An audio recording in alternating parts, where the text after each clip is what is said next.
চিংড়ি মাছ দিয়ে রান্না করব। খেতে দারুণ হয় বুঝলি।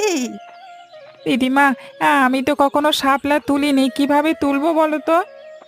আমি তুলে দেব, তুই ধরে রাখবি। আচ্ছা ঠিক আছে দিদিমা, আমাদের সাথে যদি তিতলি থাকতো কি মজা হতো না? হ্যাঁ রে, সে তো হতো। মেয়েটাকে খুব দেখতে ইচ্ছে করে, কিন্তু এখন তো ওর স্কুল চলছে, শহরে থাকতে হয়। তিতলি থাকলে আমরা তিনজনে মিলে শাপলা তুলতাম, তারপর খালের জলে সাঁতার কাটতাম। ঠিক বলেছিস, সেই কবে একবার এসেছিল। এবার আসলে সারা গ্রাম তোদের দুজনকে নিয়ে ঘুরতাম। দিদিমা, তুমি বলেছিলে না তিতলি ছোটবেলায় নদীতে পড়ে গেছিল? হ্যাঁ রে, তখন তো খুব ছোট ছিল। একদিন নদীর ঘাটে তিতলিকে নিয়ে দাঁড়িয়েছিলাম, আর হুট করে পা পিছলে পড়ে গেছিল। তোর মা ছুটে এসে তুলেছিল। তারপর থেকে আর কাউকে একা নদীর ধারে যেতে দিই না। তবে ওর বাবা মা এ কথা আজও জানে না। দিদিমা, তিতলি যদি গ্রামে থাকতো আমরা কত মজা করতে পারতাম। ওর তো স্কুল করতে হয়। তোর কাকা চায় ও ভালো লেখাপড়া করুক। গ্রামে এলে তো পড়াশোনার ক্ষতি হবে।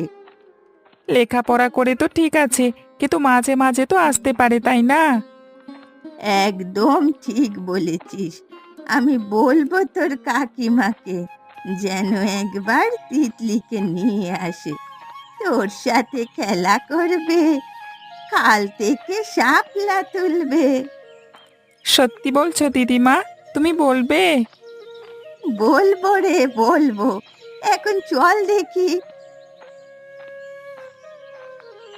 ও দিদিমা, আমরা তো চলে এসেছি, খালে কত শাপলা।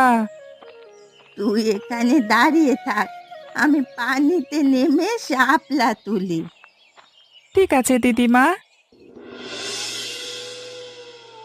কি গো, এমন চুপচাপ হয়ে বসে আছো কেন? কিছু ভাবছো নাকি? ভাবছি সামনের সপ্তাহে গ্রামে যাব। সত্যি বলছো? মেয়েটা আমার খুব খুশি হবে গো। আমি তোমাদের নিয়ে ওখানে বেড়াতে যাচ্ছি না, একা যাব। আমাদের কেন নিয়ে যাবে না? ভাবছি গ্রামে বা আমার ভাগে যেটুকু জমি আছে সেটা বিক্রি করে দেব, আর শহরে একটা ফ্ল্যাট কিনবো। তোমার এই কাজটা করা কিন্তু একদম ঠিক হবে না। এমনি দাদা কষ্ট করে সংসার চালায়, তারপর যদি তুমি জমি বিক্রি করে নিয়ে আসো,